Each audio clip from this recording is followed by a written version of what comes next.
My name is Jason Downey. I am 46 years old. I've been around motorsport from the time I had my driver's license. My name is Kristina Pinto. I'm 22 years old and I've been around motorsport since I was 5 years old. And started rallying for about exactly a year. I started out in motocross riding because my dad was into it, and then I got into the off-road rallying again because my dad was into it, and then I got into the speed events through Jason, and I came across him through a mutual friend, and that's how we got to racing. Oh, 2020. In 2019, I bought the BMW here that you see, ironically off of Facebook Marketplace. Yes, I got that in 2019, but I had already committed to working behind the scenes in rally control and with the rally safe system for Rally Barbados 2019 and the warm-up rally. So even though I had the car, I would not have competed in Rally Barbados in 2019. So rented out the car to the rally club, and they used that as car zero last year. So once Rally Barbados was done, then I started rallying the first event I could get, which I believe that was a Sun and Stars. Sun and Stars rally that was completely drenched out. Tropical storm something. We were under a tropical storm warning. What about the one before with Nigel Reese? Yeah, okay. So the first event I did was a double header in St. Philip, and I took along Nigel Reese. So Nigel is an experienced driver, but he sat next to me and just gave me some tips, you know, breaking points and cornering speeds and stuff like that. So I really learned a lot from Nigel.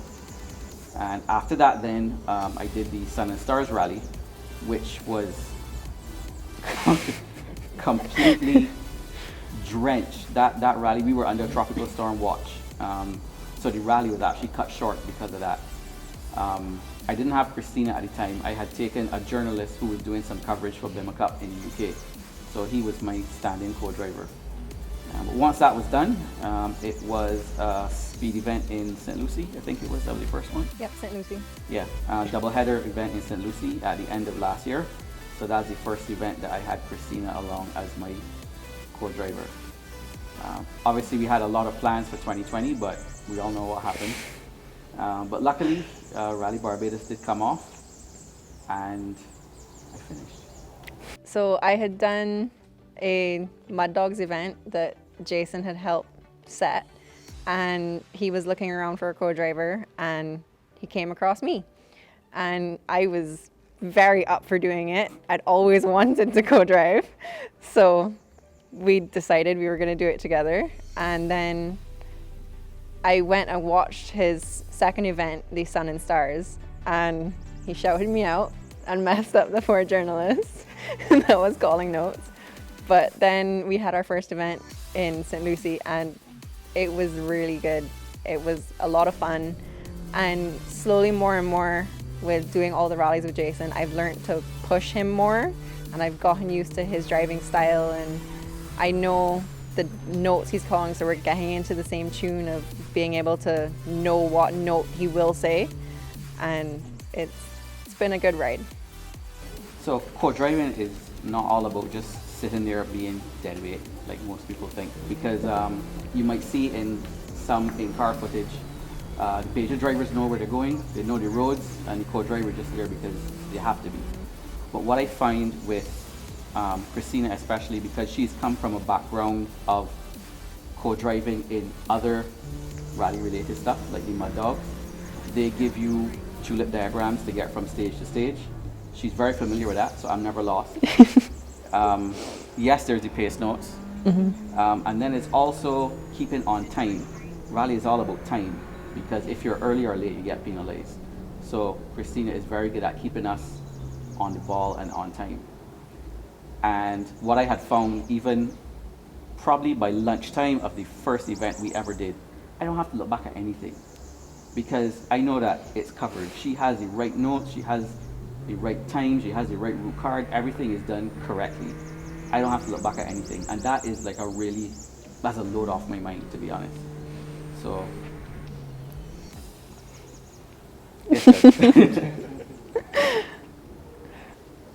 So back in 2017, I did a trip to Iceland, and you were driving around the island of Iceland, and that's not the sort of trip I would normally do. And something on that trip just clicked, and it was like, you need to live life a little bit more. So I had these bucket list things I wanted to do. One of them was to do Rally Barbados, and the other one was to go to a WRC event. Ironically, that trip was to Iceland and Sweden. And when I went to Sweden, my wife was actually born in Sweden, and the town that she grew up in, incidentally, hosts Rally Sweden. That's where all the spectators are housed in the hotels. She would not have known this, obviously. But all of her friends were like, yeah, dude, just get here and we'll be happy because we go and watch the rally every year anyway. So that was 2017. Before I left Sweden, I told them, look, 2020, I'm coming back. 2020 would have been 20 years at my current employer, so I would get an extra couple of weeks vacation. So that was my year. I said I was coming to Rally Sweden in 2020. And I did. It was the driest, unsnowiest rally they've ever had. The rally was cut short in terms of stage miles. It was a disaster in the FIA's mind, but I still went.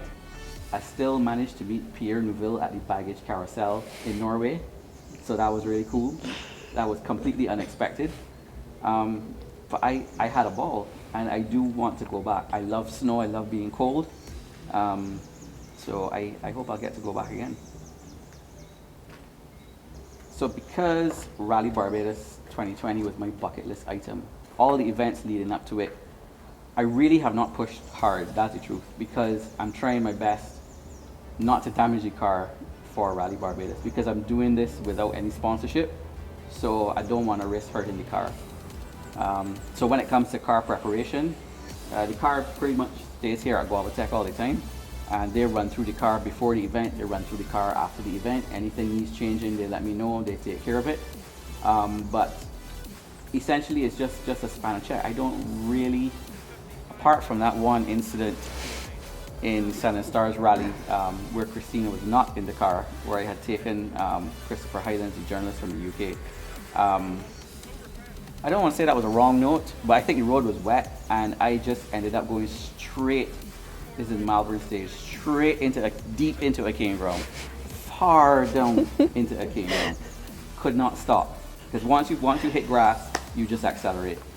Yeah, I had to get a toe out of that, but that was my only real off. I think I had one more incident at Vaucluse Raceway when the tires were here. The back let out a little bit, and I struck one of the tires. But apart from just changing a tail light, it was all fine. So what I'm hoping now is taking a little bit more risk now that the rally is over, and seeing if I can actually improve, because BIMA Cup, that class is really competitive. Everybody's driving the same car more or less. There are tons of people in there who are very talented, but I'm just in it for the fun, to be honest. I actually do not have a competitive bone in my body.